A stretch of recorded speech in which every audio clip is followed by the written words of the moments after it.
Hey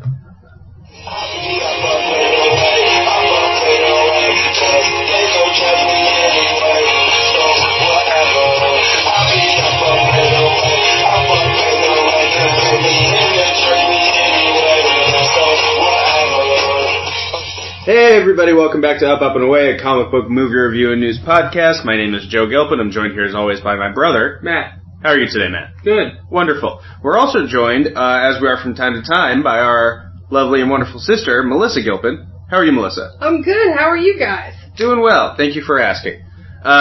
Every Tuesday on this podcast, we get together and we go over all the comic book movie news of the previous week.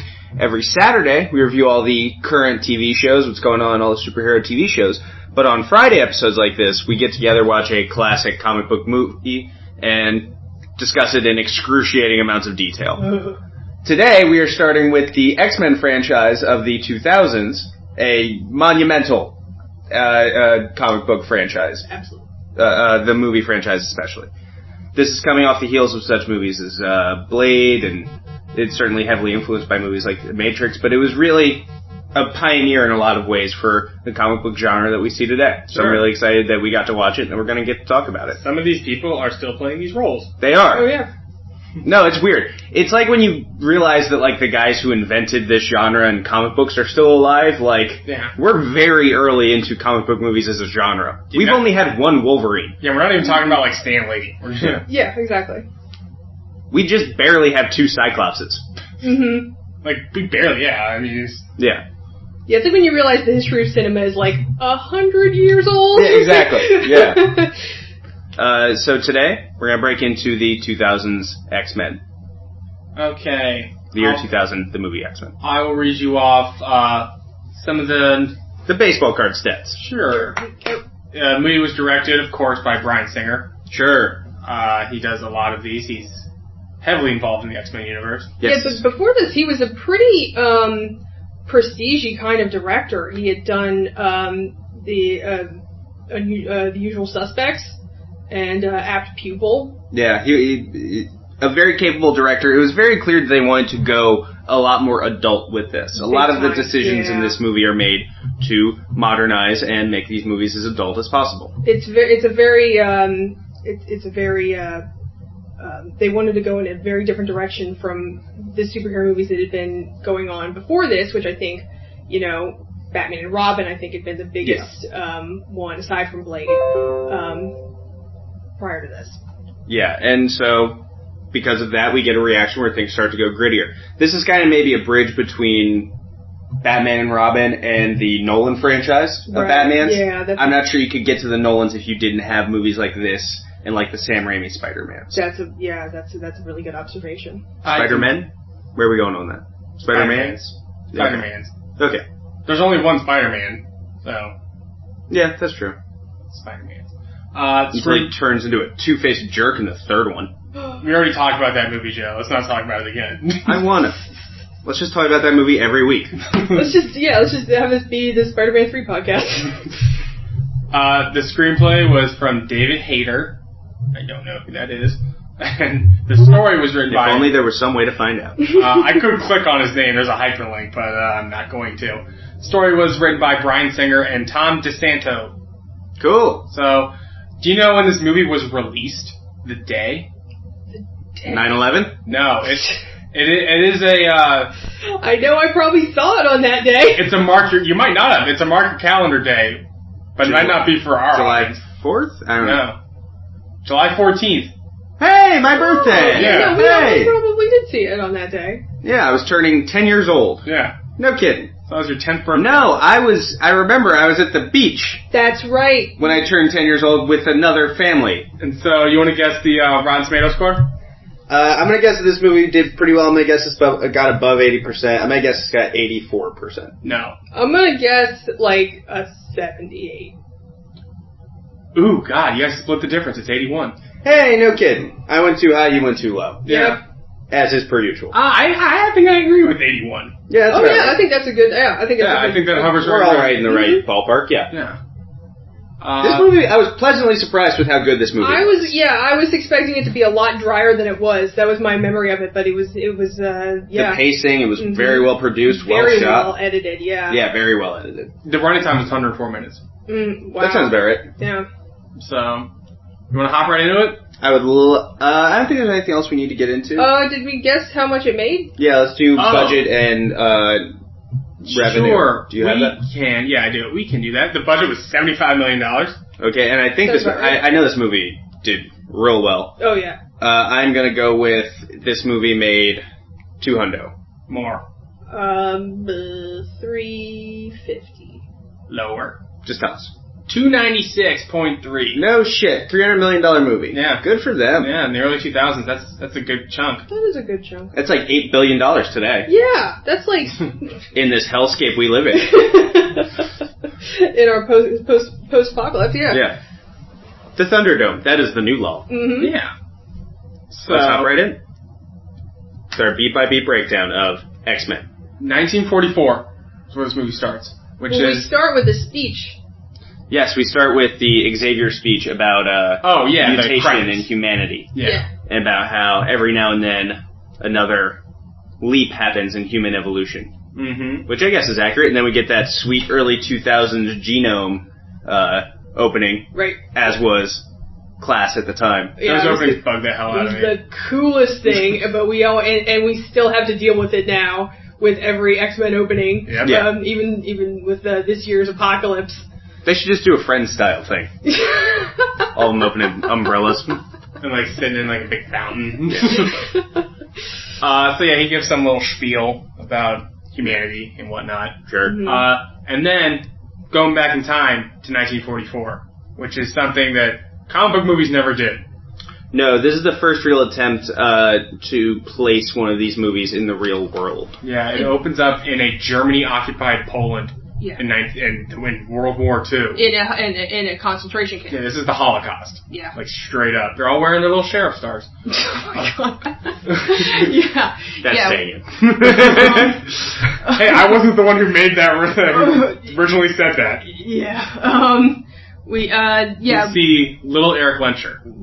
Magneto. Mm-hmm. He is, how old would you say? He's 12? 14. 14? Yeah. That's the canonical age. The age when mutants start to develop their powers. Sure.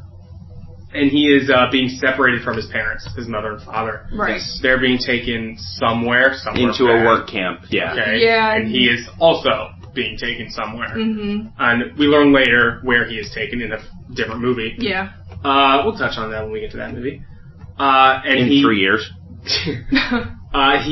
We see that he is reaching back for his parents, as he's being carried away by military police. Yes. And he starts They're closed behind an iron fence. Yeah, and he starts to crush that fence with his hand and with his powers. With his, you can hear powers. They have the little Magneto theme when he's he's like bending metal, and it's a brutal scene. And then they finally just hit him with emotionally brutal, and it's shot.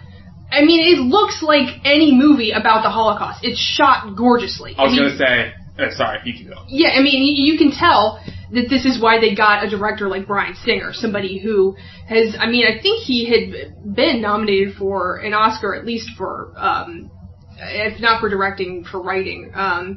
This is why they got a really great filmmaker. The cinematography. Yeah, it was shot gorgeously. This might be the best shot scene in the trilogy. And it's no mistake that it starts out the movie. Yeah. It puts us on a very distinct emotional path. This is not Batman and Robin. This is not Batman and Robin. This is a fucking serious movie about mutation. And it's so well shot and it's so well directed. It's pure emotion. And I think while we were watching, what really got me was the sound. You never really hear anyone's voice. You never really hear what anyone's saying, but you just hear that everyone is...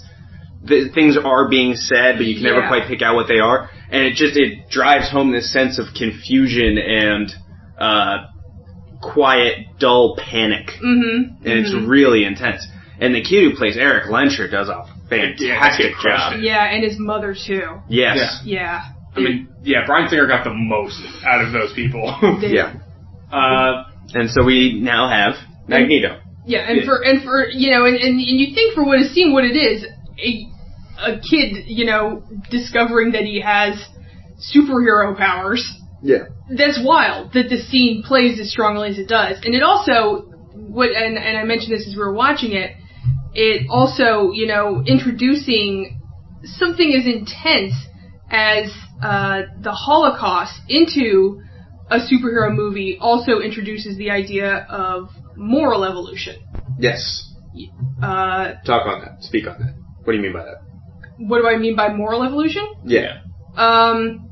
Well, we get into the idea of, especially with the 20th century, what does it mean to be a good person? A good person, exactly. Yeah. And we're going to see that in the scene coming up, and I guess I can expand on that more when we get to, there's a scene coming up that deals with that more. Yeah, the hearing. That's actually the very next scene. Actually, at the end of the scene, the Holocaust scene, is when Eric gets knocked out by some guards. And he's just laying in the mud. Give him an old rifle kiss. Yeah, right in the butt of a rifle. He's just laying in the mud, the rain falling on him. It looks as good as Schindler's List. Yes. Yeah. You know what I mean? And it's just fantastic. It looks as good as Schindler's List is a compliment or an insult, depending on the context. Yeah. But I can't praise that scene enough.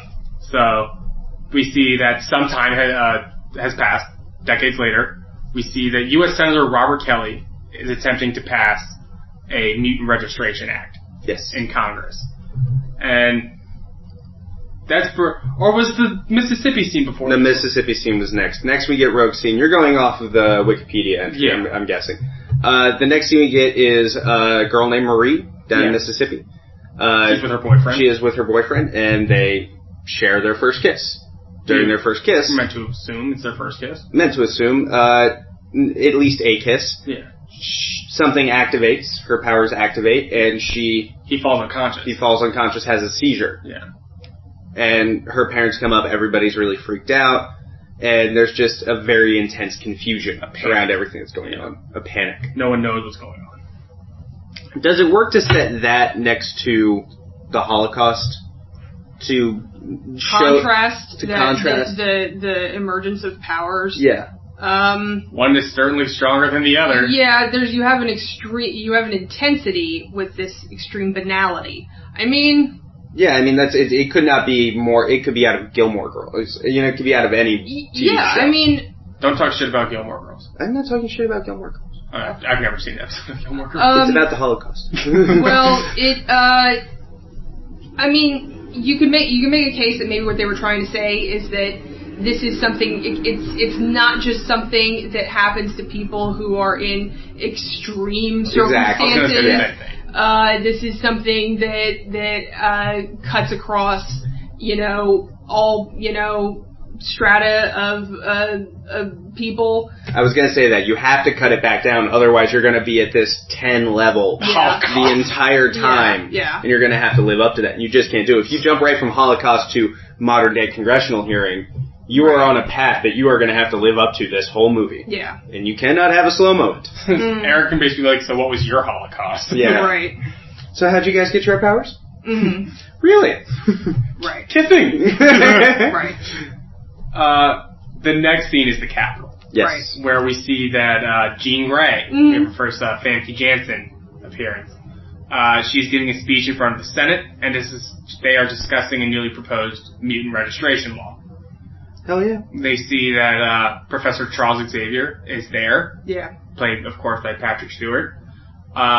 She's trying to explain how mutant powers are triggered and what brings them on, which is what we've seen in these first two scenes.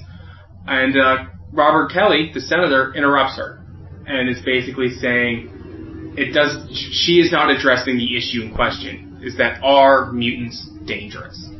He mentions that there's a girl in Illinois who can walk through walls. Shadowcat reference, Kitty Pryde. What is to stop her from going into a bank vault? What is to stop her from going into your homes? Nothing. What's to stop her from being an annoying character for much of the comic book runs? Nothing, apparently. She says, she responds, that's an unfair question. After all, the wrong person behind the wheel of a car can be dangerous as well. That's her retort. The thing about this scene is, you see both sides. You know what I mean? Yeah, I wanted to bring that up. Robert Kelly is not without a point. Mutants are more dangerous than regular people. Sabretooth. Well, yeah, but anybody can be dangerous. Literally anybody. I mean, what's to stop me from picking up this mic and bashing you in the head with it? Because I'm real fucking tough. You ain't gonna do shit. But I'm Mark Wahlberg. Yeah. That's the thing. I mean, you can say that about anything and anybody. But it's at least, and this I think is part of what makes X-Men a very strong general concept of a story.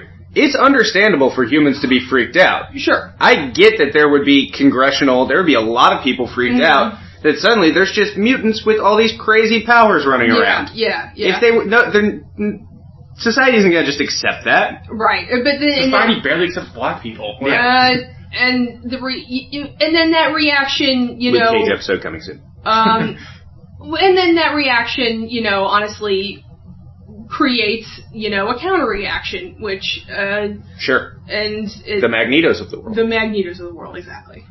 How deep into the quote-unquote mutant crisis are we supposed to be, do you think? How well known are mutants? How many things have happened? Is it still very, very early on? He keeps saying there are rumors. Yeah, because I think they know for a fact there's mutants. Yes, they do. I think we're maybe... I get it's new, but it's not that new. Maybe like 5 years or something. Do you think it's like the AIDS epidemic? Like this would be like an AIDS thing in the 1990 or so. Yeah. Maybe like AIDS in 88 to 85. Right. I can believe that. Little, almost 15 years. I can get behind that timeline. These hearings don't deal with sex enough. Yeah, Kelly, there would be like senators like, they'll be going into your kids' bathrooms and stuff like that. It's the last refuge of the oppressor. Yeah, the bathroom. The morally outraged. Yeah. Morally outraged pants wetter. Yeah. I don't want them reading my minds and knowing all my dirty thoughts. Yeah. And so he's trying to argue his point, and we see that Xavier looks over and sees Magneto. Mm-hmm. Or he sees Eric Lensher. Right. Of course, played by Ian McKellan. And we see that those two walk off. Mm-hmm. And then meet on like a walkway. A walkway, a hallway. And they start to talk. And man, every time these two are on screen, I know the chemistry's unbelievable. I know the timeline's all wonky now. Like, supposedly 20 years earlier, he looked like Michael Fassbender. It's a different timeline. Yeah. We should knock it out now because and divorce ourselves from this now. Because of the earlier movies, which are, in theory, prequels. They're not really prequels. No. Because we know from Days of Futures Past that it's a different timeline. Right. Mm-hmm. So the X-Men First Class universe doesn't necessarily lead to this. Mm-hmm. So we don't need to find inconsistency. We can find inconsistencies between that and this, and still logically it's fine. Right. These movies just have to have internal consistency. Right. I guess. And this is what I was getting back. This is what I was talking about. Their conversation here, and what Magneto sees here gets back to my point earlier about moral evolution.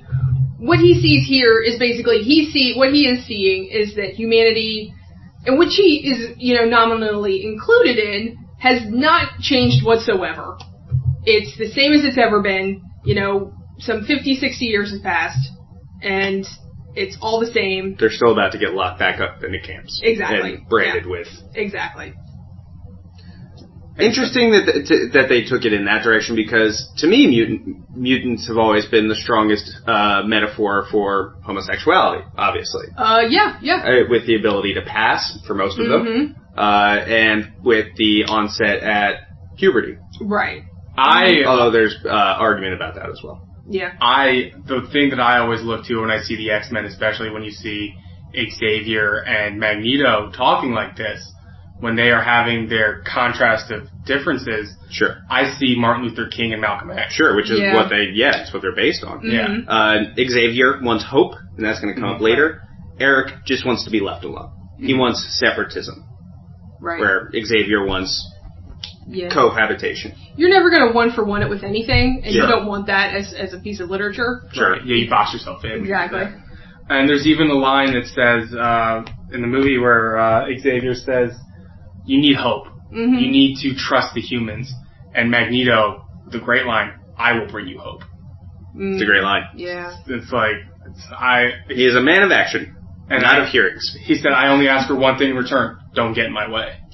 Such a good line. And it's such a good scene. And just sets up perfectly that, like, the thing about the X-Men is, yes, Magneto's a villain, but he's the hero of his own story, and sure is. thousands of other mutants agree with him. Understandably. Yeah. I can't say if I was put into this world and I had to choose between one or the other, I don't know who I would choose. Yeah. Yeah, and especially if you lived a particular life. The Holocaust. It makes more sense for some mutants to join the Brotherhood than to join the X-Men. Absolutely. It makes more sense for a Toad. Toad does not work as an X-Man. No. It's not... It doesn't line up. Or Mystique. Mystique. Does not line up for Mystique to be an X-Man, even though she has joined the team from time to time. Yeah. And so has Magneto. Right. For long periods of time. Mm-hmm. Even in the movies. Yeah, even in the movies. So, the scene is just so good. And he's so rich. It finishes with Magneto yelling as he's walking away, "We are the future, Charles, not them. They no longer matter." It implies an inevitability, which I think is very powerful. Yeah, they may be the future, but we're not in the future. True. Yeah, that's Xavier's point, and he's disappointed how that conversation ended. Scene shifts to northern Alberta, Canada. Sure. We see on the screen there, and we see Marie, of course, played by Anna Paquin. Mm-hmm. Sure. She is getting off a truck, and she's not happy with where she is. Yeah. I don't know if she thought she would be somewhere different. Yeah, I guess when she heard, she says, "I thought you were going to take me to Laughlin City," and he's like, "This is Laughlin City." It's Some like shitty town. It's like some barn. Yeah, no, it's a bar, and basically that's it. Yeah. Mm-hmm. Nothing there. It's a truck stop. Yeah. She walks inside where a big crowd has formed, and they're cheering during a cage match. Yeah. A cage wrestling match of sorts. It's like an MMA fight kind of thing. Yeah, and people are betting, people are spending a lot of money, but this one guy keeps winning every fight. He's the king of the ring. Yeah. Beating the shit out of everybody. Yeah, and another patron goes down like, I'll fight him, I'll win all the money. And he literally gets his hand broken. He gets knocked unconscious in 10 seconds. And they show us, and it is... Dusty Rhodes. It's Dusty Rhodes, the All-American. Those were hard times for all, Daddy. It's Wolverine. It's Wolverine. Hugh Jackman, first appearance. Hey, there you go. Not a mistake that they introduced him in a cage. Yep, Nope. He is a caged animal. Yeah. And so Marie is watching him in awe, basically. And later that night... He's so tiny compared to what he is now. Yeah, he's so young. He's so young, and he's just he's nowhere near as swole as he is Oh, now. Days of Future Past. Was there a thing where he got this movie he found out he was going to be Wolverine a couple of months beforehand? Yeah, it was going to be Dougray Scott was going to play Wolverine, and then he backed out, and then Hugh Jackman got slotted in at the last second. Yeah, he just had no time. He had no time to prepare. Yeah, he's talked about he really was trying his hardest in the little time he had. Vascular. He was vascular. He was in shape. Yeah, he looked like he could fight. Yeah, absolutely. But it was not the Wolverine that we have come to expect in these movies, where he looks like he's a fire hydrant made of veins. Yeah, it looks like a lobster man. Yeah. In this movie, he looks like a light heavyweight. Yeah. And in the rest of them, he looks like a super heavyweight. Yes. Yeah. And so he is now just, after everything has calmed down. Actually, Matt, the adamantium would be so heavy, he would be a super heavyweight no matter what. Please get it correct. You can leave. Okay, I think it would be best if you left. All right. So everything's calmed down, and Wolverine is just... That's all they call him, by the way. That's all we know him as. Mm-hmm. We don't get his... Did they say his name in this? Do they call him Logan? Yes, he is called Logan in this movie. Yeah. Okay. Oh, he's called Logan in the movie, yeah. Okay. Yeah. I couldn't remember. And so he's just enjoying a drink at a bar, and at the bar, the same bar, and I think the guy who just got the shit kicked out of him there's that guy. is like, hey, I want my money back. He's like... He suspects that Logan is a mutant. Yeah, he's like, I know what you are. And Logan's just like, leave me alone. And then the guy...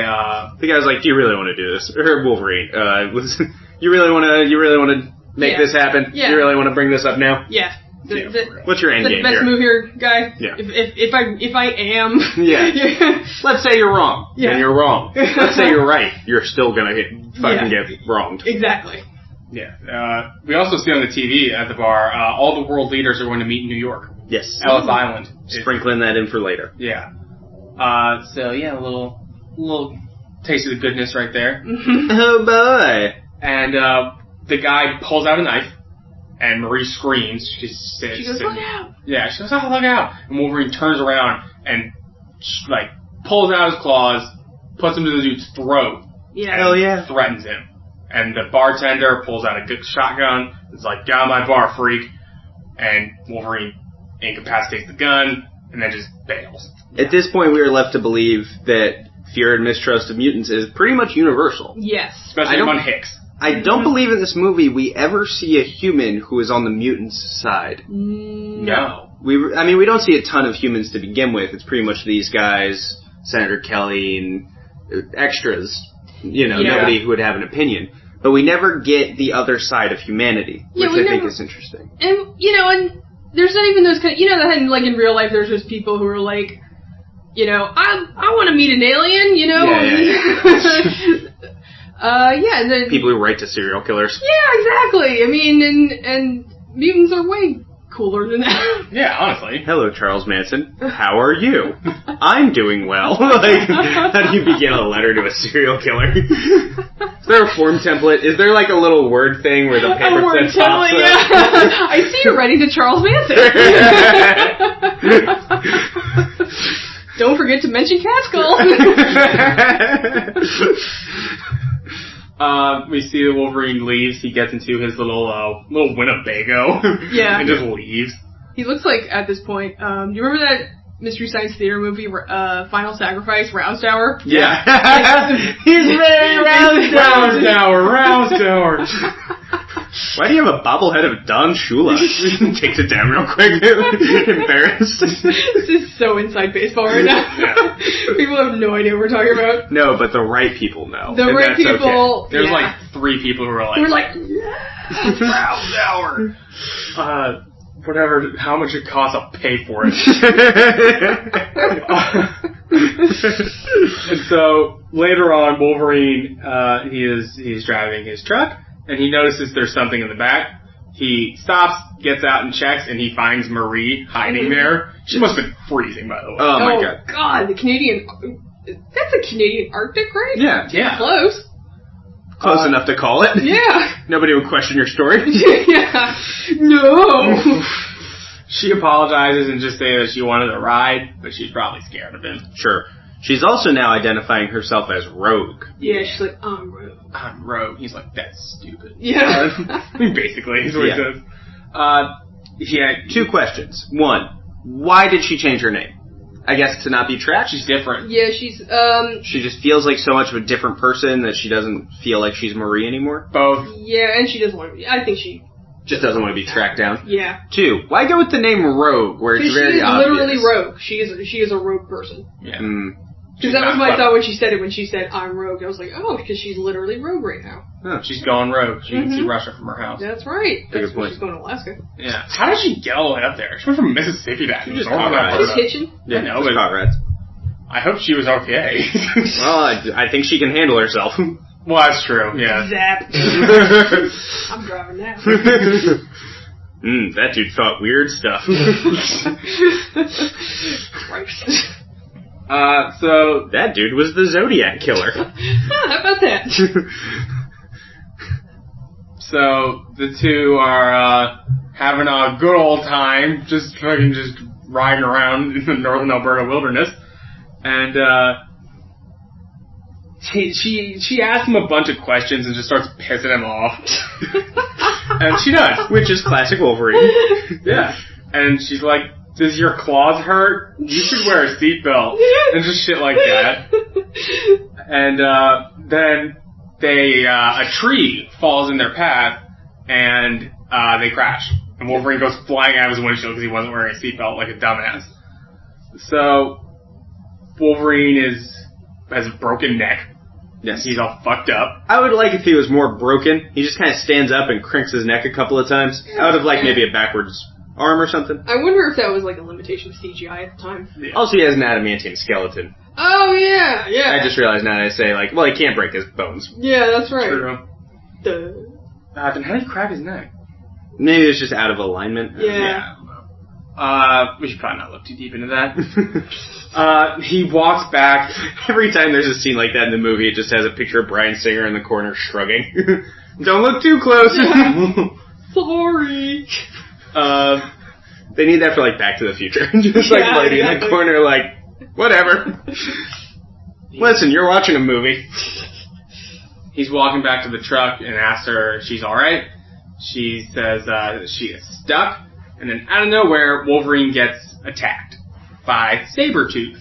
Yes. And they start fighting, and all of a sudden the truck catches on fire. Yeah. And just because after the crash, I guess, his cigars. It's a really shitty truck. Yeah, it's just the truck. It's made of oily rags and... I don't like the way... I like the way the scene starts. I don't like the way the scene ends. I think from the time it catches on fire on, it's kind of dog shit. I completely agree. And so they're fighting Wolverine and Sabretooth, and all of a sudden Cyclops and Storm show up. They just show up in the northern Canadian wilderness. Bugged me. It bugged me so much. I didn't remember it at all. Yeah, they're introduced in this very simple fight, and I guess you could say, well, it was a Cerebro thing that brought them there. It still feels like a Deus Ex Machina. It really does, where they have no reason to be there. There's no big plot yet. They don't know Magneto's involved. Yeah, and where was the it's not the Quinjet, but the X-Jet. Yeah, the X-Jet. Yeah, whatever that thing's called, the plane. And Cyclops uses his little visor blaster, shoots his optic vision thing. Yeah, little ray, and Storm blast. Yeah, can conjure up some weather shit. And they rescue Wolverine and Rogue. Quick, Storm, conjure up some weather shit. Yeah. I mean, kind of. I'd be a good Wolverine. Make it warm here, god dang. Damn it, Bill. So... That's an X-Team. Dale was wearing his hat. Did I make up in my mind that there was an episode of King of the Hill where Bill got really into Yahweh art? Yes, I definitely made that up, right? Yeah. Okay. And the scene now has shifted to Magneto's base. One of his minions, Toad, who we talked about earlier, is spray painting something, and Sabretooth enters and walks past him into Magneto's room. Magneto demands to know what happened, and he says that they knew, and that the mutant is with them. He's not give specifics, just them. They. Yeah. Very vague. And the mutant, we don't know what mutant. Yeah. Yeah. Spoiler alert, he's interested in Rogue. Yeah, he wants Rogue. He wants Rogue for his plan. Not Wolverine. Not Wolverine. No, yeah, it's implied he wants Wolverine because Wolverine is, like, the biggest mutant. Yeah. And he's the tough guy, and he's the one they were fighting. Mm-hmm. No, and it stands to reason that he would be going after Wolverine. How does he know to go get Rogue? How does he know to go get Rogue is my exact question. How does he know about her? And how does he know that she's there? Yeah. He doesn't have any access to any kind of Cerebro technology. Yeah. I think this is a big plot hole. That is a big plot hole. Because she's just some kid in Mississippi. Yeah. And he has no way to know who any mutant is. Yeah. It's not like she put out this big thing when she... There's some big blackout of the neighborhood. Yeah. It's not even like Facebook existed at the time. Hey, I just killed this kid and killed my sister. I mean, it was even like on the news or something. Right. Like, no, it's just, as far as anyone knows, that kid in Mississippi, David, had a seizure. Yeah, absolutely. And then the girlfriend ran away from home. His name was Cody. It was David. It was Cody. It was David. I'm certain it was David. Cody David. No, it says her boyfriend Cody. We just watched the movie. I'm reading the thing. Well, the thing is wrong. All right, who the fuck cares? We have a very diligent listener. Listener. Me. So that's the end of that scene. The next scene we get is Wolverine lying in the X-Men base, unconscious, where Dr. Jean Grey is taking care of him. So is she like a doctor, or I thought she was like just like a nerd doctor? No, I think she's a... She a medical doctor? I think she's a medical doctor. It depends on the interpretation, I think. I think she has been a medical doctor before. I don't think that's without precedent. In the comics, she's not a doctor at all in the comics, is she? Actually, no, I don't think she is. Because she only ever trains at the Xavier School, and I don't think he can give doctorates. No, he doesn't have that. Aaron's a doctor. Yeah, you're a doctor. I guess he has the same ability to give doctorates as he does to give high school diplomas. Yeah. He's giving just everybody's a DFA. Oh, that'd be great. I want to go there. She tries to give Wolverine... Dr. Colossus. She tries to give him an injection, but he wakes up and puts her in a sleeper hold. Understandably. Yeah. Yeah, fair enough. And he just, lets her go. Look, he's very traumatized. It's not like they roll out the red carpet for him. He has every reason to be very distrustful at this moment. Yeah. He starts to escape through the tunnels of the Xavier mansion. He has no clue where to go, but then he starts hearing voices in his head. It's Xavier. And Cyclops. I'm not sure what that's all about. Yeah, Cyclops is in his head at one point. That was weird. So he just starts following the I'm voice. here too. Stay away from my gal. Some third voice. Hey, you guys go shopping today or what? Not now. We are super out of rice. Deadpool keeps eating it all. And Wolverine finally enters through a door, and it closes, and he sees himself in a classroom with Charles Xavier teaching. Mm-hmm. And I don't know why he guided him there, I guess just to talk to Xavier. Yeah, just face-to-face with him. During class, though. Just wait out there for 5 more minutes. Yeah. They're taking a test. The students all leave, and one of them runs through a door. Yeah, and he's Kitty Pryde. And he calls her Kitty. Yeah. And so I guess Xavier found her after that little Senate hearing. Or maybe she had already been known. Yeah. Who knows? And so Logan's really confused. They're brown-nosing it up. And Xavier introduces himself, and he says, "Hey, you want some breakfast?" And he accepts. And he says they are in Westchester, New York, which I don't know how far that is from northern Alberta, Canada. That he was brought there for medical attention. Logan says he doesn't Well, it's northern Canada, so they're in the United States now, so it's at least a Canada away.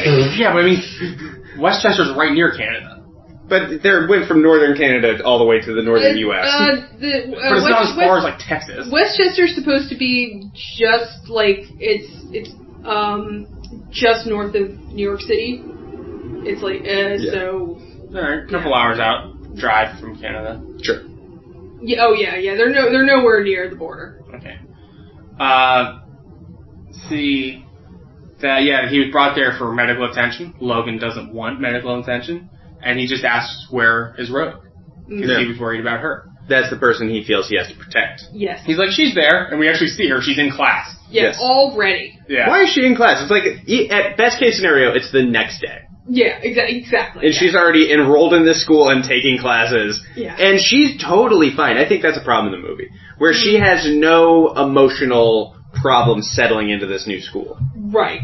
I think she should be a little bit more scarred and distrustful. Yes. Mm-hmm. That would make sense for her to have much more trust issues. But it's like one goddamn ice rose and suddenly she's goddamn Belle Laval. Exactly, she's homecoming queen. That was something that I don't know if anybody saw, I know you guys did, the X-Men Evolution TV series. I did not. And they did a very good job of that, having Rogue have serious... She was on both sides for most of the series. She played both sides because she had such serious trust issues. Yeah, X-Men Evolution is really underrated. It was really good. It's really good, right? Yeah. I think for the X-Men, this is a really dumb way to bring Logan in. Sure. Because it doesn't engender any trust. No. And as soon as he starts meeting everyone, they start giving him every secret. Yeah, they're like, here's all our code names, here's all of our information, here's our social securities. PIN numbers. Yeah. Credit cards. Yeah. Do you want to hold them? Yeah. As you say, we see Aurora Monroe, Storm. Yep. Scott Summers, Cyclops. Xavier calls them by their nicknames, which I thought was weird. You'd think he would just call them Scott. No, he would want to humanize them as much as possible. Yeah. Instead of making them into these soldiers. Yeah. It's kind of canon in the X-Men comic books that Xavier's a huge asshole. Yeah, especially in the past, 15 years, they've been really bumping up the Xavier as an asshole thing. Yeah. Well, I think that's because the books have been given over to people who grew up reading them. Yeah, and they were like, man, Xavier's like, it's got subtext, Xavier's an asshole. Yeah, and now they're just making it text. Yeah, We see this is the first time we see Scott and Logan have some animosity between them. They don't like each other. Logan... Quit bird dogging my girl. Logan does not like that he got his life saved by Scott. No, he does not. And we also see... This is the only time I'm going to point this out, but I have to mention it. This has bugged you. It's like literally the first time you've ever watched this movie. This has bugged you. But you brought this up like 3 times. Yeah.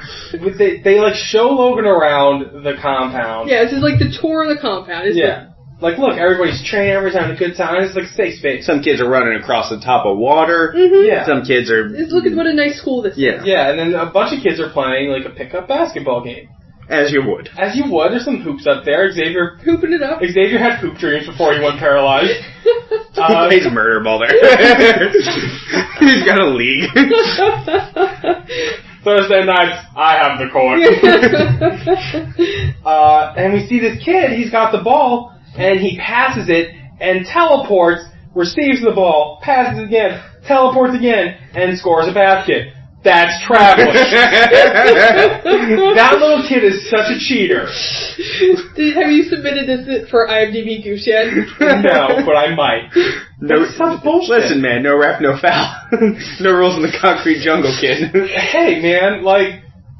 You're a little piece of shit. Like, this is you as a teacher. Yeah. Whoa! Like a whistle. Like a PC principal. Like Logan did that. I am out. Did you see that, kid? Who's that little cocksucker? Just so really intense. But like, you... Who's that little shit? Like, you didn't dribble the ball. At least throw a bounce pass. That's how you can tell, like, somebody who, like, doesn't know sports made this movie. I wish you were on some kind of, focus group for the movie. Brian Singer's just like, who the fuck cares? It would have made a whole lot more sense if they were playing, like, football and he was the quarterback. Oh, that would have been threw cool. A pass and then caught it. That would have been great. Yeah. So, come on, Brian Singer, get your shit together. Only time I'm going to mention I demand reshoots. $1 million reshoots for this pass scene. Xavier also tells Logan about Magneto and about Sabretooth and basically about the Brotherhood. And Logan says it's all bullshit. And Xavier tells him that he can help him figure out who he is. Yeah, he knows that Logan's memory lost. back. Yeah. Logan has memory issues. It's been 15 years since Logan lost his memory. And that his telepathy, Charles's telepathy, can help him. So I thought that was pretty cool. Yes. Mm-hmm. So, yeah, we see that Rogue is in the classroom. She's got friends. Yeah, already. people accept her. Yeah, she's fitting in. Yeah.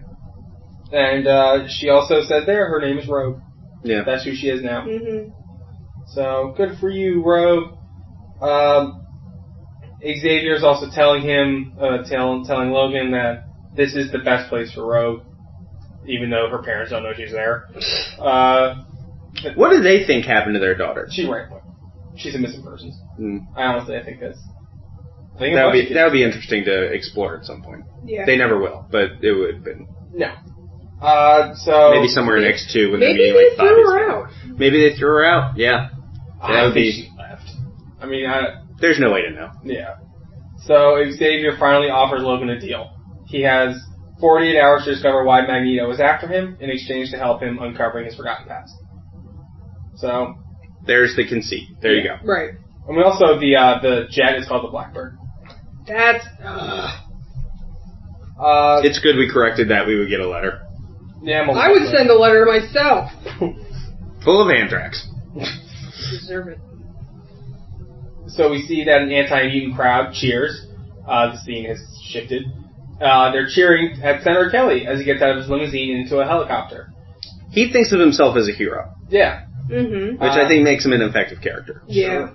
Sure. He's the hero of his own story. Yes, very much so. He's protecting America against this giant threat. Yeah. It may as well to him be marauding sea monsters coming up on land. Exactly. More on that later. Yeah. Ooh. And so, he gets in the helicopter and starts talking. I don't get it.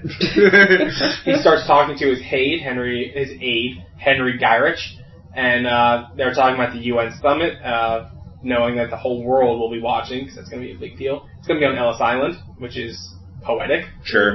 Considering that's where all the immigration... Yeah, that's where immigration comes in, yeah. Kelly says that he's not only worried about America, but for everybody. He's worried for the entire world. And so he's looking outside the window, and he asks, wait, where are we going? Right, and we're over water, and we should not be over water. Yeah. And kind of a dumbass in this moment that he hasn't been noticing this. Yeah, and all of a sudden Henry Gyrich transforms, and it is Mystique. Yes. Rebecca remains Stamos, please. At the time. Yes. And so she subdues him, she kicks the shit out of him. Worth saying, the Mystique look, she looks great. Yeah. The costume and the makeup and the design on that looks really good. Looks really good. Yeah. The CGI is pretty good. It's not great. It's not what we'll come to have. Right. But it's fine enough. It gets the job done. And we also see the pilot is Toad. Yes. So, good job, dumbasses. They then fly to Magneto's island base, because you gotta have an island base. Sure. Yeah. We've all been there. Any decent supervillain needs an island base. All my stuff is there. So, back at the X-Mansion, Jean is running tests on Logan, and he begins to hit on her. Hell yeah. As one would do. What is his attraction to her based on? Is it just physical? Famke Janssen's pretty. Is that it? Or is it to fuck with Scott? He doesn't know anything about her.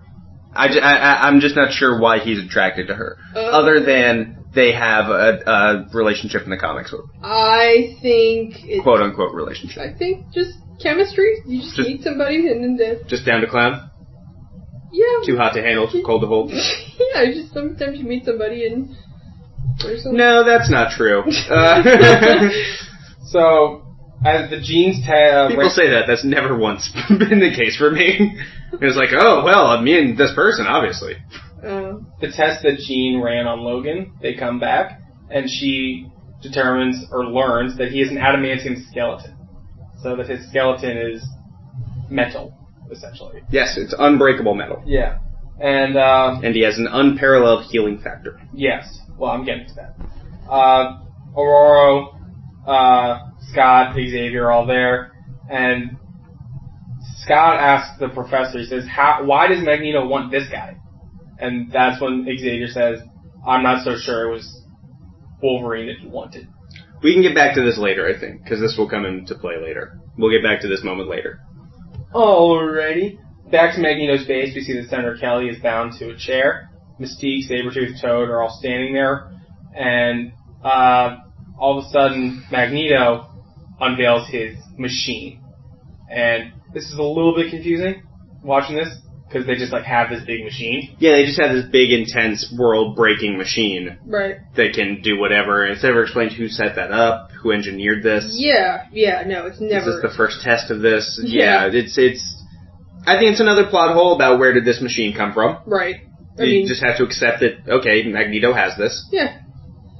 And so, it is using his magnetic power, he creates a magnetic field, I would say, around him, which grows bigger and bigger and spreads past Kelly.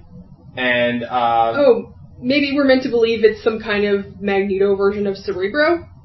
Yeah, maybe, but Cerebro was developed with the help of Xavier and Magneto. Right. And even then, I don't like that it was just those two guys. Right. There might have been also other people helping. Yeah, I believe Beast and Forge has done a lot on that. But I don't think that it works to just have these two humanitarians also be electrical engineering geniuses. Yeah. Mm-hmm. That annoys me. It's like when in TV, if somebody's a doctor, they're a doctor for all things. Yeah, and well, it was like we were ragging on Kitty Pryde earlier. Yeah, exactly. And that's because she's perfect at everything. Yeah, and name a thing. She's the best. Yeah, it's exhausting. Yeah. So, as soon as you get into she's a world-class ballerina, I'm like, nope. Yeah, I'm out. She speaks 47 languages. Peace. Yeah. And we see that the senator's in a lot of pain. He cries out and passes out. And Magneto stops, and he's very weak. Yes. This machine took a lot out of him. As it will. Right before this, he has a talk with Senator Kelly, but it's basically a speech. And it's about God. Mm-hmm. And I found it to be one of the most... Are you a God-fearing man? Yeah. Are you a God-fearing man? I thought it was one of the most interesting speeches in the entire movie. Are you a God-fearing man? Don't fear God. God has let bad things happen. God is a teacher. God is a teacher. It's full of just all this very compelling God imagery. And he intends to play God.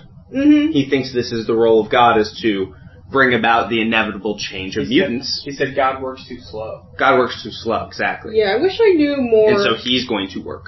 He will play God. About Jewish theology and what role God plays. Yeah, that would be fascinating. Yeah. That's a good point. I'm sure. I wonder how much his faith, it influences and informs him. Yeah. Throughout. When he said God is a teacher, particularly. I said, or if he's lost faith. Yeah. Yeah. Mm-hmm. So. Well, it seems through this that he certainly has belief. Yeah. But I mean, he would have been raised, to see God in a particular way. Yeah, exactly. At least a discompassionate God. Yeah. Mm-hmm. So the scene shifts back to the Xavier mansion. Which it could describe Magneto. Right. If you describe Magneto as a discompassionate God, I can't argue that much. You know what I mean? Yeah. That is a fair moniker. Mm-hmm. Jean is showing Logan to his room. And he's like, "Where's your room, baby?" Yeah, he is not taking a hint. Yeah, he is forsty. The thing is, like, they love it. Yeah, she's not really giving him a lot to go on. Like, but he's going for it. He tells her to read his mind, and she does. But all she sees is the horrific accident that gave him the adamantium skeleton. Yeah, the Weapon X project. Yeah, the Weapon X. And that's pretty cool. Cool tease. Yeah.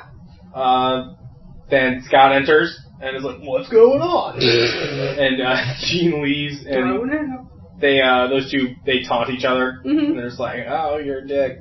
Fuck you, Logan." It's basically their relationship. Yeah. Later that night, Logan is sleeping in his room having a nightmare about the Weapon X project. Yeah. And Rogue enters trying to wake him up, but as he wakes up, he's still tense from that nightmare, and he stabs her with his claws. Yes. Impales her. Yeah. Fatally. Yeah. Yeah. Through her chest. Mm-hmm. Yeah. It's coming out the back. And shocked, he's completely shocked. He retracts his claws and is screaming for help. Mm-hmm. This really fat kid, this really skinny kid show up first. And then everybody else show up. Hey, we got here before Cyclops. Glad we got that in the podcast. Yeah. But this is a real betrayal. Logan feels like he has really betrayed the one person that he has had an honest connection with. Mm-hmm. Yeah. That's what's happening. That's what he's feeling. Yeah. Mm-hmm. And then she touches him. And this is the first time. they embrace, and he's like holding her. Oh, yeah. Okay. And this is the first time we see her steal a power. Yeah, use her power to take someone else's power. Yeah. Might be the first time she's ever done that. Yeah, she takes the healing factor. Yeah, she's never touched another mutant before. That's so far ago, yeah. And so, Bobby's like, eyes are darting. So. But apparently Magneto knows this? Yeah. Yeah, another plot hole. Yeah. Well, no, it's the same plot hole, it just adds credence to it. Yeah. If this is the first time that happened, how the fuck do you know that yours will work? Yeah. And so all the other children are kind of freaking out, and so vampire. And Bobby, who she had a connection with romantically earlier, he looks really concerned. And so Logan later wakes up with Xavier sitting next to him, and he asks the professor if Rogue is okay, because he passed out when she touched him. And he says that she'll be alright. And he basically explained Rogue's power at this point, which we all know she can absorb energy, whatnot, and she absorbs the life force of other people. Sure. In Magneto's base, we see that Senator Kelly is held in a small little prison cell, and he's banging his head against the bars in despair, but one of the times he does it, his head slips through the bars, and he realizes that he's a mutant. Yeah, he's got, like, morph powers. Yeah, something weird. He has this weird liquidity to him. Yeah, he's kind of like a jellyfish. Yeah. And, he got conversion therapy. Yeah, he sure did. He slips his entire body through, and as he's trying to leave, Sabretooth and everybody's trying to stop him, but he falls off a cliff. Yeah. And into the ocean. And seemingly killing him. And, so... Before we shift scenes, I want to talk about this, because I think this is an interesting conversation. It originally, I think, was canon in X-Men altogether, that mutations often were mutations of necessity. Right. For example, Senator Kelly's, Magneto's, right. Even Rogue's was not necessarily of necessity, but it was her first time having this passionate touch. Right. Suddenly touch is now a thing for her. Right, exactly. But they've really moved away from that, and it's not always with that. What do you guys think about the mutation of necessity as a device? I think it's fine. I don't think it needs to be universal. I like the psychological element that it lends to mutation. As do I. And the unpredictability. Yeah. That if you are not stamped from birth with, this is what your power's going to be. Yeah, that always kind of bugged me, like how, like, Polaris, was tagged as, when I started reading comics, Polaris was not canonically Magneto's daughter. Yes. And now she is, and she supposedly is because she has magnetism powers. And that kind of bugs me because it's like, well, are, like, all of her children now? Because is that, like, are magnetism powers just, like, is that, like, having, is that their bloodline now? Yeah, is that, like, having red hair? I mean, it does not even make her a mutant. Yeah. And this is a textual argument as much as it's a movie argument, a cinematic argument. But when it's a mutation of necessity in the moment, it's so much stronger. Yeah, and it's an X factor. Yes, exactly. That you get to use, and then you change around. And they've gotten away from that a lot in the comics, to the point where it really almost doesn't exist anymore. No, yeah. And I wish they would go back to it. And so, the next scene we get is on a beach somewhere, we're not sure where. Senator Kelly comes out of the ocean, butt-ass naked. He looks like a jellyfish creature. Yeah, he's got gills. Yeah, and you can, like, see through him a little bit. And it's also a weirder Stan Lee cameo. Maybe it's something to the effect of, because he grew gills, it's something to the effect of, like, Darwin. Yeah. Where he will adapt to any situation. Well, perhaps, yeah. I mean, we don't get enough time with him to really know what he's supposed to be able to do. Because the growing of the gills is what makes me think that. Yeah.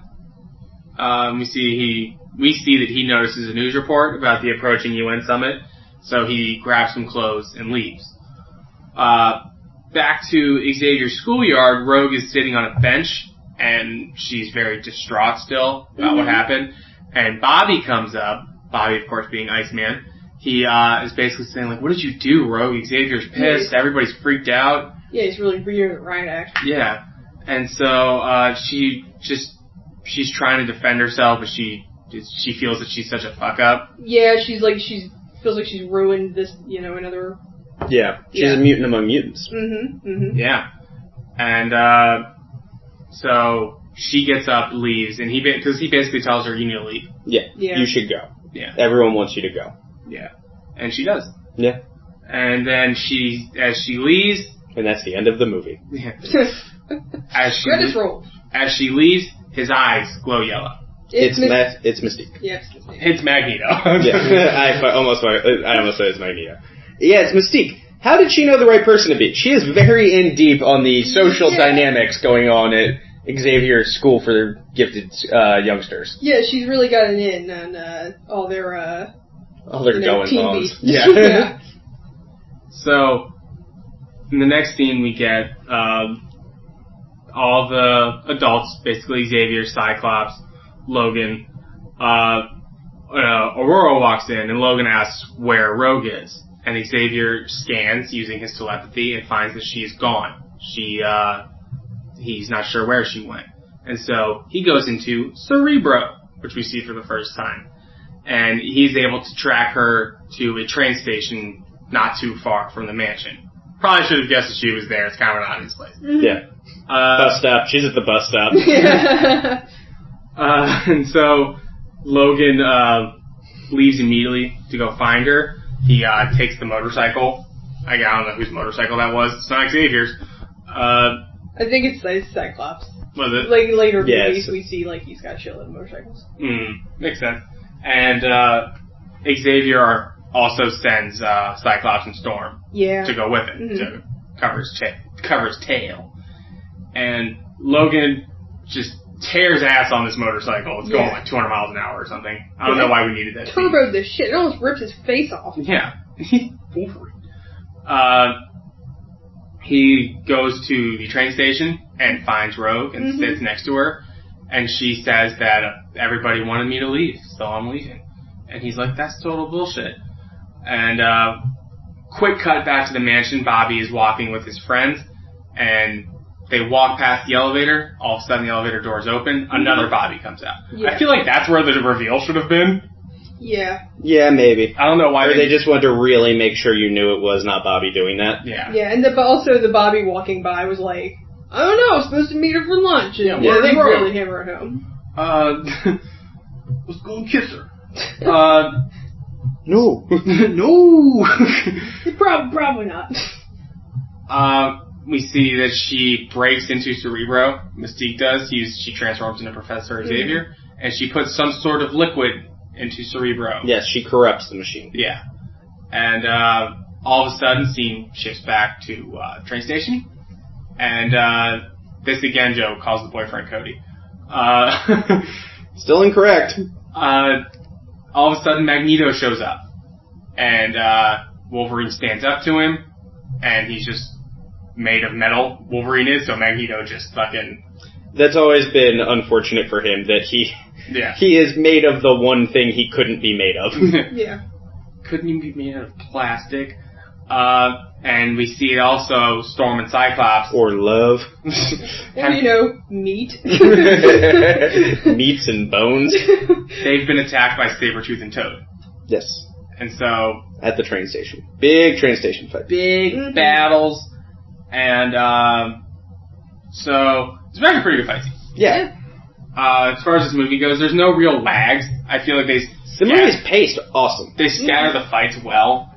So the action moves well with, like, the actual storyline. And so, Wolverine is, he's getting the shit kicked out of him. And that's when Magneto tells him that he's after Rogue. He says, I don't care about you, I want her. Yeah, we get to reveal that, like, he wanted Rogue. Yeah, the entire time. Now, earlier we put a pin in something, let's take the pin out of it. Xavier pretty much already told us this a half hour before this. Yeah. So it really takes... Not that long, but it was before this. Mm-hmm. Yeah. Well, even worse, even earlier then. No, it was only like 10 minutes. No, it was longer than that. I don't think it was that long. I don't remember. I'm sorry. I could be a tiebreaker, but I don't remember. According to this, it's not that far. There's all the Senator Kelly stuff. There's the stuff of... I don't think it matters. Let's just keep going. Whatever. It really just takes the air out of this reveal. That we all already knew that it was an option that he was not after Logan at all. Your next thought would be, well, he wants Rogue. Mm.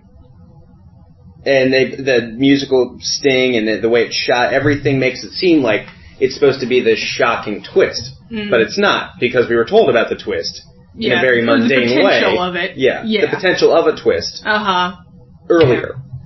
And I think that's a big misstep. People were really stupid in 2000, maybe. Obviously. Yeah, you were only 10. We were all only 10 at the time. Yeah. No one was older. So, he takes her, tosses Logan away, and Sabretooth and Toad have dispatched Cyclops and Storm, and standing both on opposite sides of Magneto, they leave the train station surrounded by dozens of police cars and a bunch of cops, and police officer tells them to stop. Magneto throws all their guns away, smashes some cop cars, but all of a sudden Sabretooth grabs Magneto by the throat. And we see that Charles is telepathically commanding Sabretooth. And he's trying to talk Eric down. And Toad. He's also controlling Toad. Mm. Yeah, I don't know why Jean doesn't do anything here. Nothing. Literally Well, nothing. no, she's telepathically asking Magneto what he needs Rogue for. Is she? Yeah. No. I didn't pick up on that.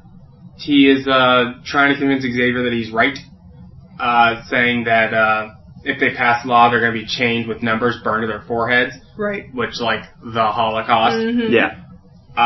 And you know what? He's not wrong.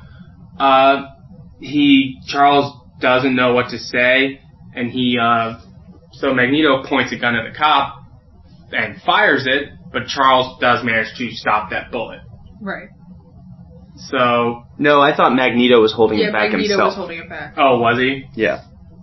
So, Jean and the Professor release their controls on Sabretooth and Toad, and then Magneto then tells that he's not willing to make sacrifices. That Xavier's not willing to make sacrifices. Right. And so Mystique arrives in a helicopter, and the Brotherhood get inside, take off, all of the guns and bullets drop to the ground. Powerful scene. Very. Just the restraint is incredible. And just Magneto, like we said before, I mean, he's an anti-hero. He's a hero for mutant kind. Right. You know what I mean? In some of their eyes. One of the most complex characters in all of comics. Mm-hmm. Maybe the most. He's my favorite in the X-Men universe. Fair. Favorite villain? Or Favorite character? character. Just favorite character overall. I can get behind that. The next scene we get is back at the mansion, and Logan is very mad, and he wants to just find Rogue by himself. But Storm and them try to convince him to fight as a team. Mm-hmm. Which I guess he just sees the merits in that, but I really feel like Wolverine would just be like, no, fuck that. Well, he's learning Yeah. about friendship. You know what my favorite kind of ship is? Friendship. He opens the door to leave, but they find Senator Kelly is at the door, and he's looking for Dr. Jean Grey. Right. They put Kelly on a medical table. Everybody's surrounding him, and he said he was afraid to go to a regular hospital because he is now what he most despised. He's become a mutant.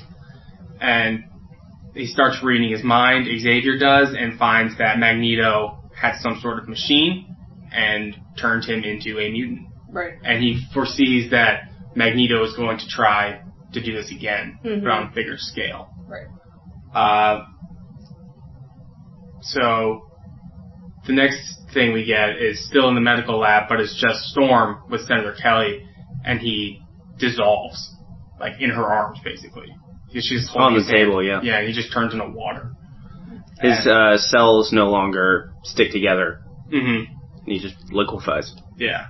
And it's CGI on that is a little rough. Yeah. Yeah, it's very of its time. Yeah. So once Storm goes in and tells everybody that Senator Kelly's dead, Xavier and all them are basically like, you need to go find Rogue now. Yeah. We need to go stop Magneto. And so in Cerebro, Xavier puts on the helmet, but the green liquid that was planted in by Mystique knocks him unconscious, and he faints. So they're all looking at him. Jean tries to check what's wrong with Cerebro, and she removes the green liquid. In the lab, Scott tells everybody that he appreciates all work. Wait, what? Yeah. Sound it out. Scott is basically telling the professor, like, oh, thank you, because I guess he thinks he's dying.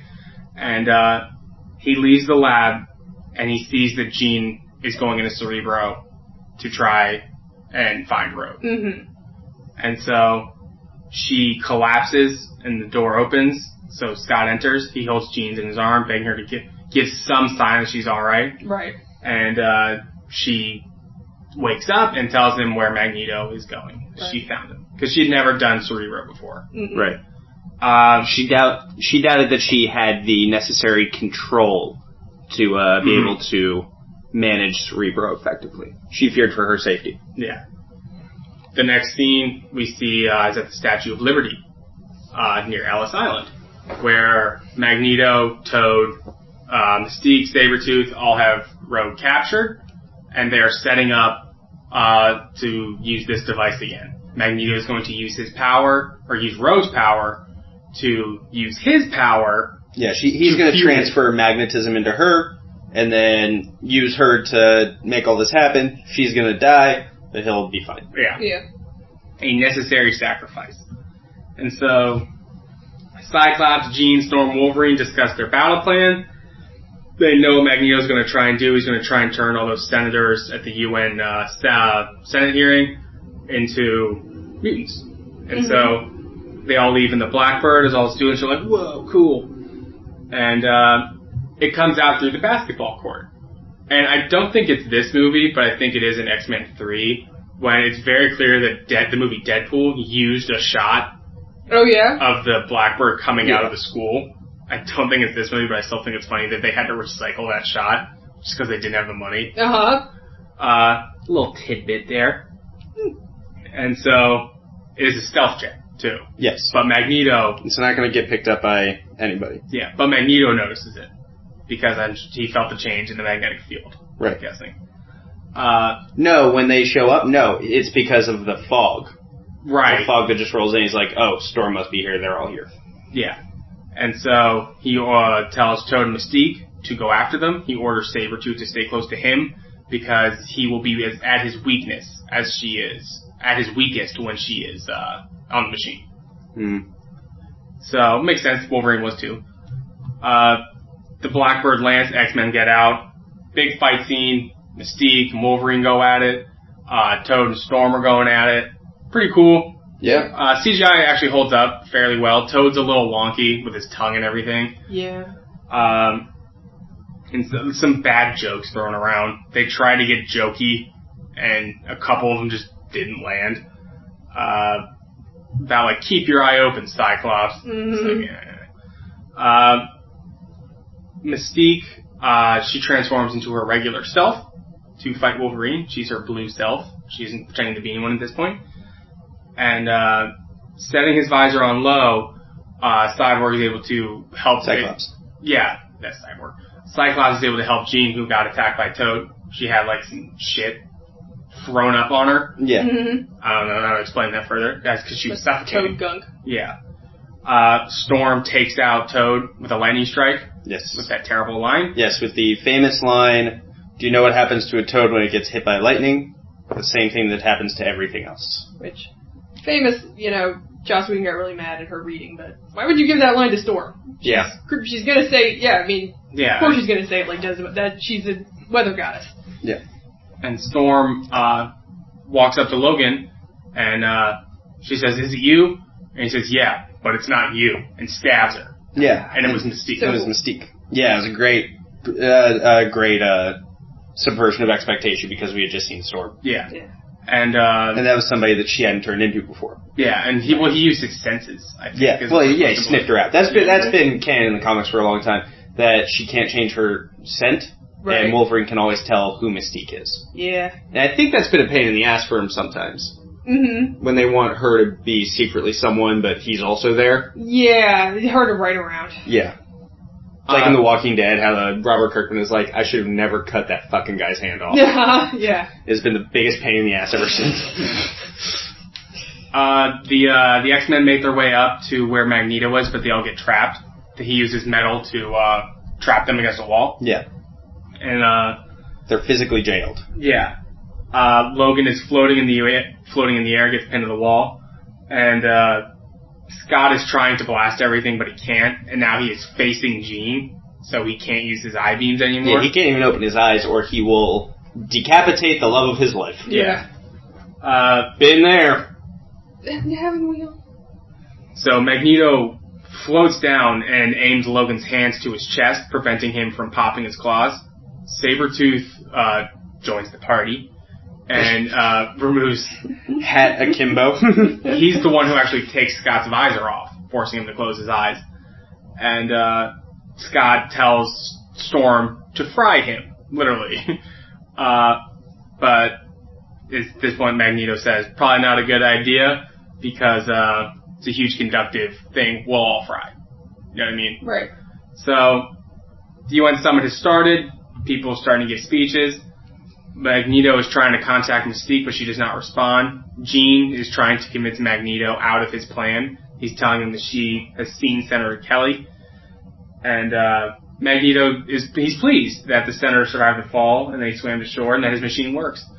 So Jean also tells him that he's dead and Storm saw him die and that the people at the summit will die. Mm-hmm. He still don't care. Yeah, he's still just fucking... We don't see him, but we get the speaker thanks the President of the United States. And everyone claps as fireworks begin to go off. So at this point, Magneto starts to really explain his motives, and then they hear Rogue crying for help.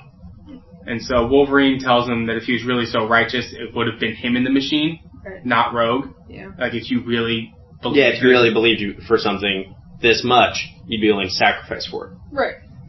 Makes sense? Yeah, sure. Magneto flies up to the machine as Rogue continues to scream for help. Logan frees himself using his claws. Could have just done that earlier. Well, he has to go through his own chest to do it. Well, should have done. Wouldn't he have hit one of his own ribs? You'd think so. Oh well, that's another plot. He maneuvered around it. So he begins to fight Sabretooth on top of the statue. Pretty cool fight. Yeah, he beats him and hears Rogue screaming in pain. He falls down and sticks his claws on the side of the wall. It's pretty dope. Total Wolverine move. And he almost kills Scott and Jean, by the way, when he does that, because they're on the other side of that wall. Oh, yeah. Oops. Y'all. He wouldn't have felt so bad if he just killed Scott. Hey, no. Oh, shit. Wolverine, he thinks that, or he jumps back in with Cyclops' visor, gives it to him, so he frees everybody. Cyclops blasts out Sabretooth. Yeah. Jean tells Scott that when she tells him he should open his eyes, boom, knocks out Sabretooth. So Teamwork! Magneto's watching. That's always one of the things I love about watching the X-Men is the way they can combine their powers. Mm-hmm. Yeah! And I don't think we got a ton of that this movie, which kind of sucks. The only real combination I can think of is when Jean moves the visor in front of Scott's eyes. Yeah. So... I thought you were going to just talk about in general when they do the fastball. Oh, no, the fastball special is clearly the best. Yeah. Do you want to explain what that is? Yeah, it's when Colossus just hucks Wolverine at somebody. Which we see in X3. Yeah. Literally, they may as well be throwing a pissed off wet cat at someone. Yeah. The X-Men just formed a plan that Jean is going to steady Logan with her telekinesis, throwing him into the machine to try to get Rogue out. This is combination work, too. Sure. Mm-hmm. With their combined efforts, they manage to direct Logan to the top of the machine. Energy field starts spreading. Yeah, and Storm helps with the wind, yeah. Yeah. He tries to slash Rogue's chains, but Magneto keeps intervening. And Cyclops puts his hand to his visor, but Jean says, wait. It's pretty suspenseful, too. Yeah. Oh, yeah. Like, you're not exactly sure how this is going to end. So Scott finally does see his chance. And he takes it, he blasts Magneto, and so Wolverine is able to slash up the machine, stopping the field before it mutates anyone at the summit. And also, they realize what was going on. Yeah, they have since realized, yeah. So, Wolverine thinks Rogue is dead because she's not moving. And so, a multitude of wounds begin to appear across his face, and blood drips out of several stab wounds. And Rogue wakes up with gashes all over her face and chest. Mm-hmm. So, on the ground, the officers find and rescue a guard with wounds, and it's Mystique. She had transformed, and she is still alive. Yeah, it's the exact same wounds that Mystique had, which are now in this guy. This black dude. Yeah. Yeah. By the way, important to note, Logan sacrifices himself for Rogue one last time. End of the 3B. Yeah. Movie. Right. Back in the mansion, Xavier wakes up. Hi, nice to see you, Professor. We won. Yeah. Jean's there, and she's like, we did it, Professor. Everything's great. Yeah. And there's a lot of hard closing action in this. Yeah. Just sweeping everything up. Mm-hmm. And later, setting up X2, the Professor says that they found a Canadian compound. Yeah, we might have some clue into Logan's past, which we've been seeing through dream form this whole time. Mm-hmm. Right. It's very vivid green and disjointed and confusing. Well, the professor said he would help him. Yeah. And he has. Mm-hmm. We see on the news that the mutant registration law has been repealed or dropped. Passed. Yeah, didn't pass, yeah. They're all like, yay. I think since he was the sponsor of the bill, he just pulled his own bill. Yeah. He's also dead. Yeah. But he's but he is not dead.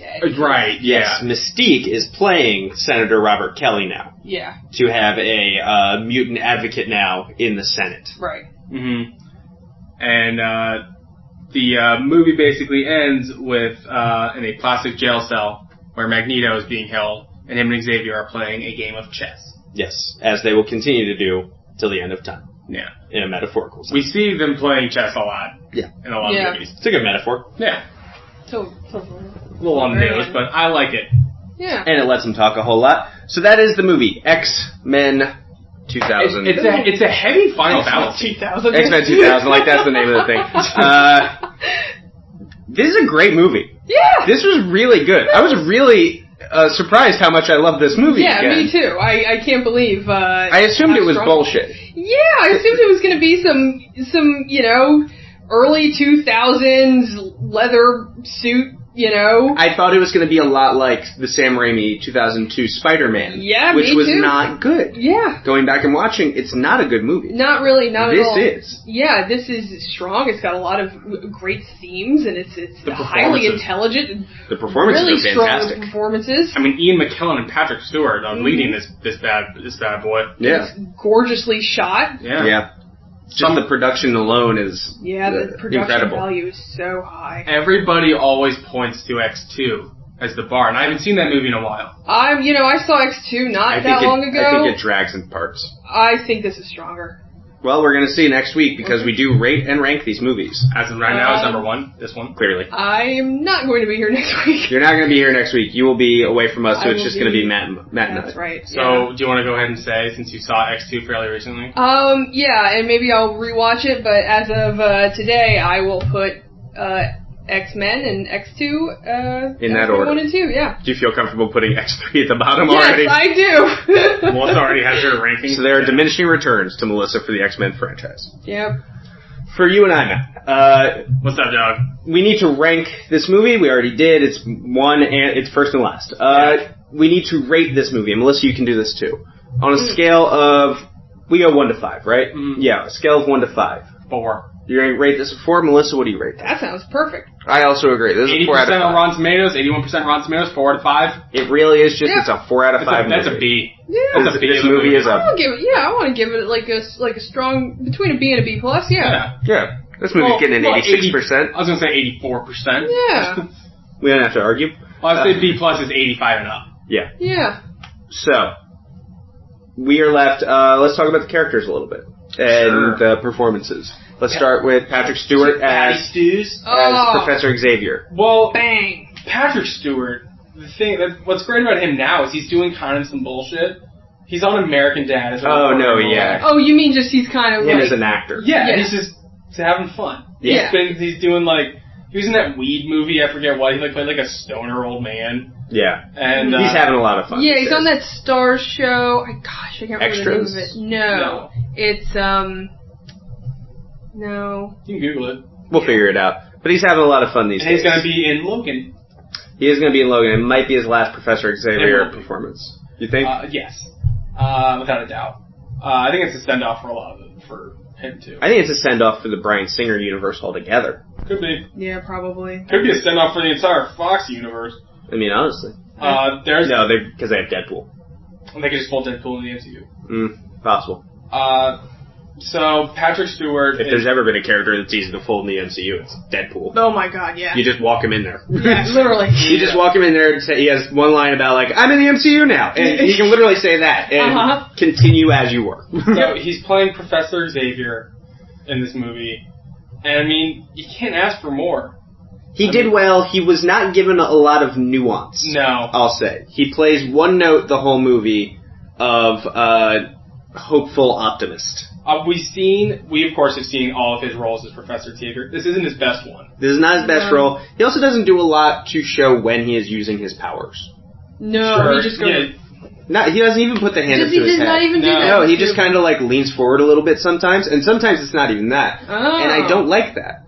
Yeah, he should be doing that. McAvoy did it great. He's always like... He's always putting his hand up to his head. He always looks like he's checking out the mask. Yeah. Really does. And I think that you need that. Yeah, you know, we're not going to get the big purple thing around his head like you get in the comics way back in the Kirby days. Yeah, you know, I think it's funny that, like, there is something pervy about being a telepath, and then that little move, that McAvoy move, is so pervy. Yeah. You know, what's funny, I don't know, I think I might have mentioned this before, probably up to you, Melissa, of when they were courting Patrick Stewart to play this role. And he was really apprehensive. He really didn't want to do it. Yeah, because the superhero movies were not at the time. And he's Bryan Singer and somebody, I think it was Lauren Schuler Donner, went to him with some comic books. And they handed them to him, and he said, "You can put me in a comic book all you want, I'm still not going to do it." Yeah. And they're like, "No, that's Professor Xavier." That's literally what he's looked like since the 60s. Yeah. This is you, we need you to do this. Yeah. I'm like, "Oh, I'll do it." Because he looks just like him. He looks just like him, yeah. You can't get around it. The man is Professor Xavier. I do not envy the next person to try to play Professor Xavier. But McAvoy did. Although, yeah, McAvoy's doing it. He's doing it, and he's He crushed it. Yeah. He's playing a much different But Professor. he's doing a much different iteration. The fact he gets to play him with hair helps a lot. Yeah. Well, I'll say, I pity the person who was to play older Professor Xavier playing off of an older Magneto. Because I dare you to do better than... No, they'll never have this again. That dynamic, they'll never have this chemistry. Again. Yeah. They'll never have that again. Because they're like best friends, too. Yeah. McKellan and Stewart. They they kissed each other for paparazzi photos. Yeah. They're just that close. Now we can talk about Ian McKellan. Sure, Ian McKellan plays Magneto. He does fucking incredible. He's a top-tier talent. One of the great actors of our age. Sure. And he's bringing it in this. This is not a phone-in by any means. No, not at all. He gives this its due weight. Mm-hmm. I think he does a lot to humanize the understandably villainous Magneto. He does, and I think, you know, he's gay, and I think he gets the metaphor behind it. Yeah, so I think, that's a great point. And so he, you know, this isn't some bullshit cash-in role for him. No, yeah, every time he does this, I've yet to see him give a bad Magneto performance. No. I haven't seen X3 in a while. No, even he's good in that, dude. Yeah. It's not his fault. There's some story problems that's wrong with X3. Yeah. No, the production problem with that was it was made in a week and a half. Yes. They literally shot it out. Well, no, I think they got written into a box, too, with X2. With the ending of that. No, but even still, you can do it right if you take your time. But they literally were like, we need to have this out by this day. To do that, we need to have this done in a week and a half. I agree. Starting now. I agree that was a problem, but I think honestly the bigger problems were the story that they were handed and what they tried to do. We can discuss that in 2 weeks. Sure. They were like, we want to do Dark Phoenix, and the end of X2 did not lend to itself. Yeah. And they were like, also, we don't have Cyclops anymore. Yeah. Also an issue. Magneto throughout this movie, does he show any growth? No, right? Not really. He's still There's not really any growth between him. There's not really any growth for Professor Xavier. No. But I think that's okay because they're figureheads. Yeah. There's growth between Wolverine. Yeah, the growth comes from Wolverine and from Rogue. Yeah, they're our main characters. Wolverine has to be the main character in this movie. Mm-hmm. Yeah, Hugh Jackman gets top billing. Does he? Well, no, I mean, like, in terms of the story. In terms of who leads the story. Yeah. He's on screen the most. Yeah. Let's talk about Hugh Jackman. Yeah, it's wild that he was a nobody. He was literally a nobody. Unknown. Yeah. Completely unknown. Mm-hmm. He was a fuck-around Australian actor. Yeah. He was a struggling Australian actor. He had done a lot of theater work at the Yes. time. I think he had been in, I don't even know what he had been in. Oklahoma. Yeah. He had been in Oklahoma on Broadway, and that was it. Wow. Yeah, and he gets this massive role dumped on him with no time left. That he's still playing 16 that he's still playing 16 years later, and he has made 17 years later. utterly iconic. It will be 18, really, because the movie's coming out in 2017. They were filming in 1999. Yeah. Yeah. You know what I This mean? became utterly iconic. 20 years. Yeah. No one else will do that. Yeah. No. I mean... And he's happy to... I think he's stepping aside because he feels like he has to. Yeah. And he feels like he just physically can't do it anymore. It's a big he's part of it. being graceful about it. It's not he's even stepping aside gracefully, exactly. Yeah. And there was times he could have stepped aside. X-Men Origins Wolverine is a movie we're going to have to talk about eventually. He is not the problem in that, but it would have been very easy to step aside at that point. Sure. When they completely rebooted the universe. Oh, yeah. But he kept doing good work, and he starts out in this doing real fine work. Absolutely. He has good chemistry with everybody but Anna Paquin, I think. Yeah. There's just no chemistry there, but I think, is that okay?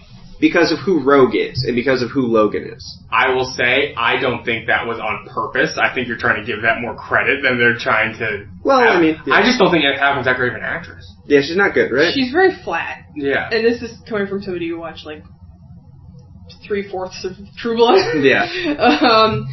How was Joey Manx in it? Oh, wonderful. I could have told you that. Yeah, I mean, I'm not the biggest Anna Paquin fan. When I heard that she got cut out of Days of Future Past, I was not I still haven't seen the Rogue cut. displeased. Neither have I. I've heard you don't need to. Yeah. Just if I'm sure I will soon. Yeah. We don't own it, so that's the problem. I'm not going to go rent Days of Future Past. That's the thing. Yeah. If maybe they'll put it on Demand or something, and I'll watch it. But yeah, Wolverine, great. Great is a relative term. I think he was great in other movies. He was good in this. Yeah. But I just think that this is a good movie. I've seen better Wolverine. I've probably seen better Magneto. Right. I think when we start to really get into his Weapon X stuff, then that's when we start to really get some good Wolverine. Yeah, agreed. Because he doesn't have to be too conflicted about everything. Yeah. He gets to be above it all, a lot of this movie. He doesn't have to buy in. He doesn't have to buy into anything. You're like, you're a dick, you're an asshole, I'm just here for this reason. I'm almost a mercenary, yeah. Right. With the Wolverine in this movie, he plays the audience surrogate too much. Yeah. Whereas, what's this bullshit? You know? And leather suits? Yeah. Stupid. We're going to talk about costuming in a second. Yeah. And they're really hitting it over the head. Yeah. And they go to that well once or twice too often. Yes. Anybody else that we want to touch on? Do we want to touch on Senator Kelly, Cyclops, Storm? We can talk about the other X-Men, just in a quick little... Storm. James Marsden doesn't do great work here. He's not asked to do much in any of these. He's not asked to do a lot. None of them really are. They're not asked to flex their acting muscles as much as Stewart, Jackman, and McKellan are. Yeah. Halle Berry's given very little to do. She's given almost nothing to do. Famke's given the most of the three. Yeah. To do. I thought they were all solid. So, I think Halle Berry's miscast as Storm. Yeah. It's very understandable why they cast her, though. Sure, it's Halle Berry. It's Halle Berry. She was the hottest property at the time. Yeah. And also, to get a Storm, beautiful Earth goddess. Mm-hmm. I get taking in a meeting with Halle Berry. Sure. Especially if she's not going to be doing that much. Mm-hmm. I mean, if they were to completely redo it now, if they were to do basically this plot, everything, but with different actors, they're getting Lupita Nyong'o. Yes. I mean, that's who you go and get, because she's African. Yeah. And I think that's a big part of Storm's identity. Yeah. She dates Black Panther. Yeah, true. In the comics. She dates plenty of people in the comics. Sure, but I mean, he's an African. She dates Wolverine, she dates Ford, she dates, I think, Dracula at one point. Dracula. I'm not kidding. Yeah. I think at one point she hooked up with Dracula for a while. Yeah. Right? I think she did. If I'm wrong, I'm not far off. So, she may have dated Magneto? Did she date Magneto? Damn, they let Storm I don't think she did. Rogue dated Magneto for a while. Yeah, they've had an on and off thing. That's what I'm thinking of. Let's continue. Famke Janssen, Jean Grey. She doesn't get to show much growth. I think, I wish she showed more in terms of rejecting Logan. Yeah, she kind of was, we didn't into this. She seemed weirdly, meek at the prospect of turning him down, and I did not like that. Yeah, we didn't really...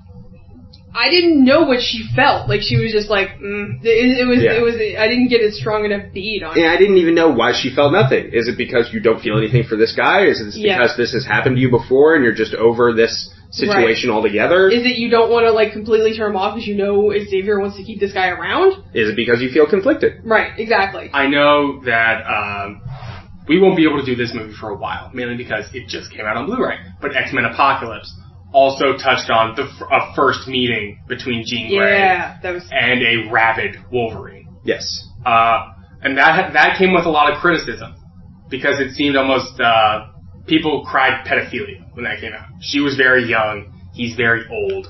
But that wasn't a romantic thing. It wasn't. No. She was like. Also, Sophie Turner's 20. Yeah, that's true. And she was like just like kind of soothing him. Yeah, she's trying to help him. No, she. It was almost motherly. You could almost cry Oedipus at that point instead of pedophilia. It was. My read of it was she was like a nurse or something. Yeah, exactly. She was. Oh, I can bandage that wound. Right. Exactly. Yeah. And do you think that was stronger? The meeting between them there, then here, yes. I was thinking about that scene when I was watching this, and I was thinking, boy, that was a better scene. Yeah, it really was. No shade on this movie or anything, but yeah, that was this movie. It just does not have an opinion. About Jean Grey, and it's just necessarily. I mean, the superhero genre has come along so far in the past. 15, 16 years that the second draft on that scene is going to be stronger. Yes, absolutely. Mm-hmm. I mean, think of her getting shouted out by Senator Kelly. Right. She also just got completely steamrolled there. Right. Yeah, she got totally shot down in Congress. Yeah. Yeah. Anybody else? Nobody comes to mind. No Iceman. I don't think we need to talk about. Not really. Just kind of there. Mystique, we don't really need to talk about. She didn't do much. I don't think we have Senator Kelly. We can talk about him. He did his job, and I think he was well acted. What's the name of that actor? I just had it. He does a really good job. You can see, like I mentioned, how he is the hero of his own story. Bruce Davison. I appreciate what Bruce Davison did in this movie. I think he did a really fun job. I agree. Sure did. I think he's an underrated character, and I like the idea of lawmakers in these superhero movies. Sure. Yeah. Well, it's off of a great book. Senator Kelly is the God Loves Man Kills guy, right? Is that the name of that senator? That's the guy in the next movie. Oh, you are correct. Yeah. Yes, God Loves Man Kills will be the basis of the next movie. You're correct. Yes. But there's shades of that already brewing. Oh yeah, absolutely. Honestly, this character has a little more in common. Yeah, with that guy. With the God Loves Man Kills. The Mike Pence plot. Guy. Yeah, the Mike Pence guy. Yeah. He looks a lot like Mike Pence. He looks a lot like Mike Pence. I'm not speaking about politics. I kind of am. I've made myself pretty clear on this podcast. But he looks a lot like Mike Pence. There's just no way around it. Physically. His appearance is that of Mike Pence. Yeah. They drop Mike Pence comics like, listen, I don't care how many comic books you put me in. I'm not going to play. Why is Patrick Stewart talking to Mike Pence in this comic book? Human, you call that thing human? Somebody needs to replace that with a picture of Donald Trump. Oh, yeah. That would be really funny. That would be really funny. Like I said, talking about, this is one of the first movies to really introduce real world kind of things. I mean, with the whole Holocaust, and then you have senators coming up with bills to counteract these super beings. And I think this kind of set that tone. We saw Gary Shandling in the MCU play Senator Stern. Yeah, Marvel deals with the real world more so than... Well, and we even saw Batman v Superman have Holly Hunter's character, Senator Finch, having the hearings against Superman. Right. True. And I really think that's a very powerful thing. It's like when you see Congress talking to Superman, or Tony Stark, talking to a bunch of senators. Yeah, I think it grounds it in a very tangible reality a lot more than, I'll break into that volcano base. You know what I mean? Yeah. And I'm such a sucker Professor for stuff Colossus. like that. Yeah, exactly. That's the third. That's the third one. And what was the other one? I had... Oh, you had one? I had one about Dr. Colossus, when he was giving out DFAs. Oh. And I said, all my stuff is in there. Oh, okay. All right. Mine's more of a Simpsons reference, but still. That was what I was doing. That's what I was doing.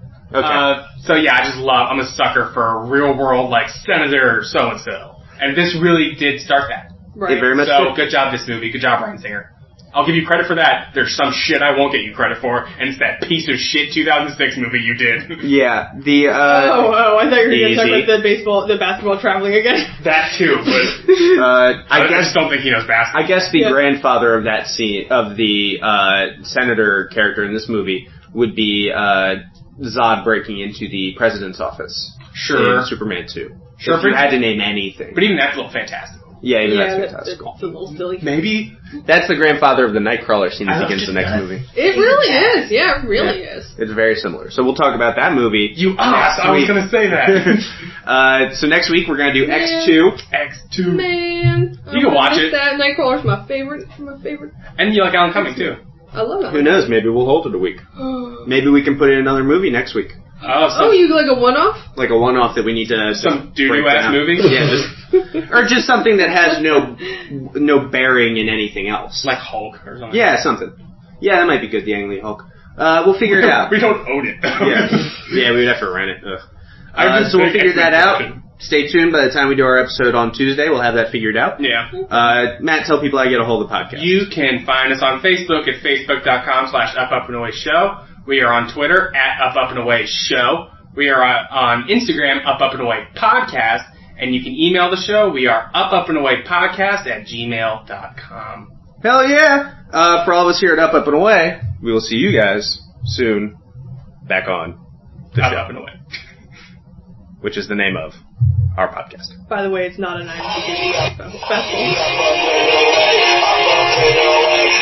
It will be.